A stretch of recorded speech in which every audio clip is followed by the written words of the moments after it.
अगर आपका दिल कमज़ोर है तो इस वीडियो को रात में बिल्कुल ना देखें, क्योंकि ये कोई इमेजिनेशन नहीं बल्कि उत्तराखंड के एक छोटे से गांव की रियल स्टोरी है, जहां पर शाम होते ही कुछ अजीब होने लगता। शाम होने के बाद कोई भी इंसान गांव में नहीं रहता। सब अपने घरों में अपने दरवाजे और खिड़की बंद करके छुप जाते। लेकिन ऐसा क्यों था? क्या राज था उस गांव का जो शाम होते ही बाहर निकल आता था?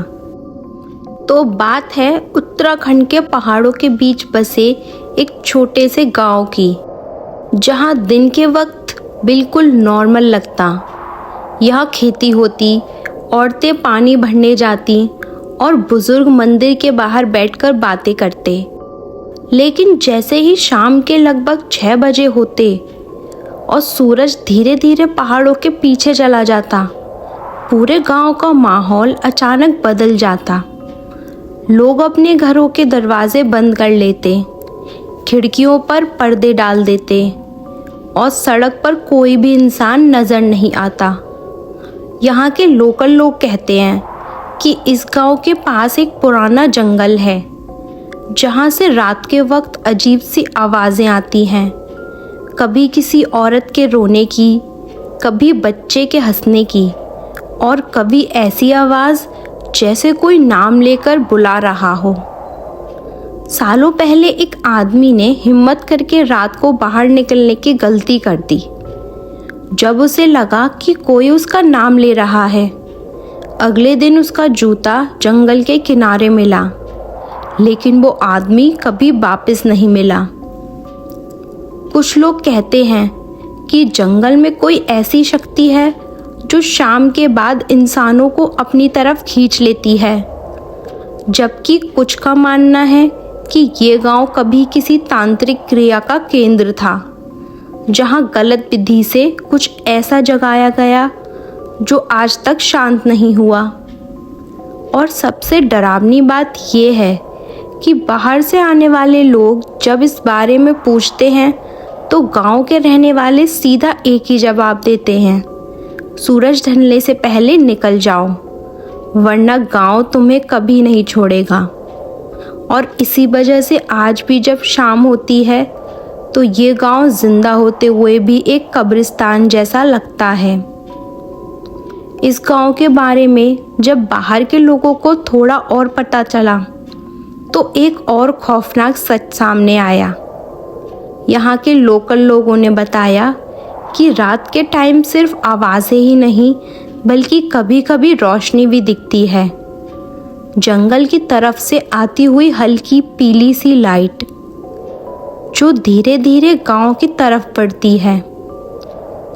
और जैसे ही वो रोशनी किसी घर के पास पहुंचती है, उस घर के अंदर से किसी के रोने या चीखने की आवाज़ आने लगती है।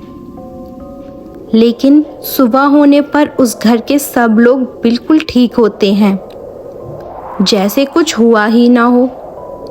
बस उनकी आंखों के नीचे गहरे काले घेरे होते हैं और वो किसी से बात नहीं करते। सालों पहले एक रिसर्च टीम ने इस गांव में रात गुजारने का फैसला किया था और उन्होंने कैमरास लगाए थे। शुरू के कुछ घंटे सब नॉर्मल था, लेकिन रात के लगभग 1 बजे उनके कैमरा में बहुत रोशन आने लगा। तुम्हारे दोस्तों का स्वाद थोड़ा फीका था, जैसे कोई बहुत धीरे धीरे कलेजे में ज्यादा मिठास हो। और अचानक रोहन ने कैमरा बंद हो गया और पास रखा अगले दिन जब फुटेज के सर पर दे मारा तो उस फ्रेम में से एक लंबी सी परछाई हुए गांव की तरफ गया, जो बिल्कुल इंसान जैसी थी। गांव में पहुंचकर उसने सबको ये बात बताई। पैर जमीन और जब गांव वाले तलवार और मशाल लेकर वहां पहुंचे, मेंबर उसी रात गांव छोड़कर भाग गया और आज तक उसने इस इंसिडेंट के बारे में खुलकर बात नहीं की। बस इतना ही बोला, वहां कुछ ऐसा है जो सिर्फ देख रहा है, और जब तुम उसे देख लेते हो तब वो तुम्हें देखना शुरू कर देता है। और सबसे डर की बात यह है कि गांव के पुराने मंदिर में आज भी शाम के बाद दिया अपने आप बुझ जाता है, चाहे हवा हो या ना हो। इसीलिए यहाँ के लोग कहते हैं कि गांव सिर्फ खाली नहीं होता, बल्कि रात होते ही किसी और के लिए जाग जाता है। इस कहानी का सबसे खौफनाक हिस्सा तब सामने आया जब गांव के सबसे बुजुर्ग आदमी ने सच बोलने का फैसला किया। क्या सच था इस गांव का, जो शाम होते ही सबको डराने लगता था? उस बुजुर्ग आदमी ने बताया कि सालों पहले इस गांव में एक बड़ा अकाल पड़ा था और लोग भूख से मर रहे थे। उस वक्त एक तांत्रिक जंगल के रास्ते गांव में आया, जिसने कहा कि वो गांव को बचा सकता है, बस उसे एक रात मंदिर में अकेला छोड़ दिया जाए। मजबूरी में गांव वाले मान गए, लेकिन उस रात जो हुआ वो कभी किसी ने खुलकर नहीं बताया। सुबह मंदिर के अंदर खून से भरे निशान मिले और तांत्रिक गायब था। उसके बाद से ही गांव में ये नियम बन गया कि सूरज ढलने के बाद कोई बाहर नहीं निकलेगा, क्योंकि उस रात गांव ने सिर्फ भूख ही नहीं बल्कि अपनी इंसानियत भी खो दी थी। बुजुर्ग के मुताबिक जंगल में जो परछाई दिखती है वो किसी एक की नहीं बल्कि उन सब की है जो उस रात जिंदा रहने के लिए गलत फैसले का हिस्सा बने।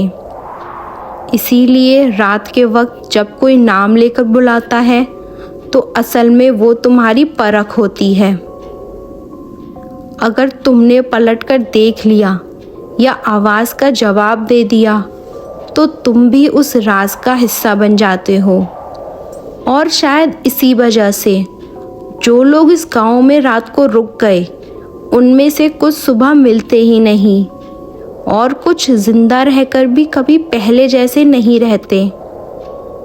आज भी गांव के लोग शाम होते ही दरवाजे बंद कर लेते हैं और सिर्फ तो एक ही बात कहते हैं, इंसानी शरीर नहीं ये मिला। गांव दिन में ना हमारा माया है, की लाश, ना रात कोई में किसी निशान और का। बस राख के और बीच अगर में एक तुम पुरानी कभी मिट्टी की उत्तराखंड के हांडी पहाड़ों मिली। में घूमने जाओ जब उसे खोला और गया कोई गांव शाम तो होते उसमें गांव बिल्कुल के उन खाली सारे मिल जाए गाय बच्चों के तो दांत याद निकले रखना वहाँ और रुकना उनके नहीं, ऊपर ताजा खून क्योंकि से कुछ लिखा था, जगह यादें नहीं अभी बनाती, भूख बाकी है। वो लोगों को अपना बना बहुत लेती साल हैं। बीत गए, लेकिन हवेली इस की गांव जगह की अब एक कहानी नया यही शॉपिंग नहीं मॉल बन खत्म गया। होती।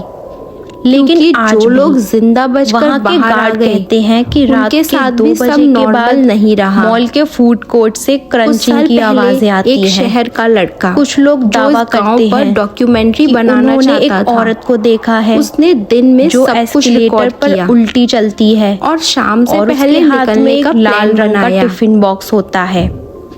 लेकिन हॉरर से फिल्मों में नहीं वक्त होता, उसकी बाइक कभी अचानक कभी बंद हो हॉरर गई हमारे पड़ोस में एक और प्यारी सूरज सी ढल मुस्कुराहट गया। के पीछे छुपा होता है। मजबूरी में उसने एक घर के अंदर रात गुजारी। उस रात उसने बताया कि उसे बार बार ऐसा महसूस हुआ जैसे कोई अंधेरे में बैठकर उसकी सांसें गिन रहा हो। कभी खिड़की के पास किसी के चलने की आहट होती रही, कभी छत पर उंगलियों के घिसने की आवाज़। और सुबह जब वो गांव से निकला तो सब कुछ खत्म होने के बजाय शुरू हो चुका था। शहर लौटने के बाद उस लड़के ने धीरे धीरे बोलना कम कर दिया। उसके फ़ोन रिकॉर्डिंग्स में रात के वक्त वही आवाज़ आने लगी जो गांव के जंगल से आती थी। और कुछ महीनों बाद उसने एक ही लाइन लिखकर अपना फ़ोन बंद कर दिया, वो गांव मेरे साथ आ गया है। ये लाइन उसने अपने फ़ोन में लिखी। आज भी जब भी कोई उस गांव का नाम लेता है तो आसपास के लोग आंखों से इशारा करके चुप रहने को कहते हैं, क्योंकि उनका मानना है कि इस कहानी को ज़्यादा याद करना भी उस चीज़ को याद दिलाता है। और जो भी इस राज को ज़्यादा गहरा खोदने की कोशिश करेगा वो या तो खुद चुप हो जाएगा या फिर उसकी ज़िंदगी में रात और दिन का फ़र्क ही ख़त्म हो जाएगा। इस कहानी का एक आखिरी सच तब समझ आता है जब लोग नोटिस करते हैं कि जो भी इस गांव पर वीडियो बनाता है, कहानी सुनाता है या सिर्फ ध्यान से पूछता भी है, उसकी ज़िंदगी में एक चीज़ कॉमन हो जाती है। रात को नींद टूटना, अचानक किसी का नाम सुनाई देना और शाम के वक्त बिना वजह बेचैन हो जाना। गांव के लोग कहते हैं कि असली श्राप जंगल या मंदिर में नहीं बल्कि यादों में है, क्योंकि वो चीज़ चलती है, घूमती है और गांव-गांव में लोगों को ढूंढती है अपना शिकार बनाने के लिए। उसका डर जिंदा रहे, वो ये चाहती है। और जैसे ही कोई इस कहानी को पूरा सुन लेता है, वो अब सिर्फ सुनने वाला नहीं रहता, बल्कि उस गांव का एक और गवाह बन जाता है। शायद इसीलिए आज भी कुछ लोग कहते हैं कि ये कहानी पहली बार नहीं सुनाई जा रही, बल्कि हर बार नए लोगों के थ्रू फिर से शुरू हो जाती है। और अगर तुमने ये वीडियो शाम के वक्त देखी है और तुम्हें लग रहा है कि आसपास की आवाज़ें थोड़ी अलग हैं, तो गांव के बुज़ुर्गों की एक चेतावनी याद रखना। कुछ कहानियों का एंड नहीं होता, वो सिर्फ अगले सुनने वाले का इंतज़ार करती हैं। ये एक रियल स्टोरी थी उत्तराखंड के गांव की। अगर आपको लगता है ये कोई कहानी थी तो वीडियो को दोबारा सुनिए। और अगर आप चाहते हैं कि उस रात उस तांत्रिक ने किन लोगों को मारा था या फिर उन लोगों के साथ ऐसा क्या हुआ जो उनकी रूहें आज तक इस गांव में भटकती हैं, तो कमेंट करके पार्ट 2 लिखें। और अगर आपको भी अपना हॉरर एक्सपीरियंस शेयर करना है तो कमेंट करके या ईमेल करके अपनी स्टोरी बताएं। मिलते हैं नेक्स्ट वीडियो में।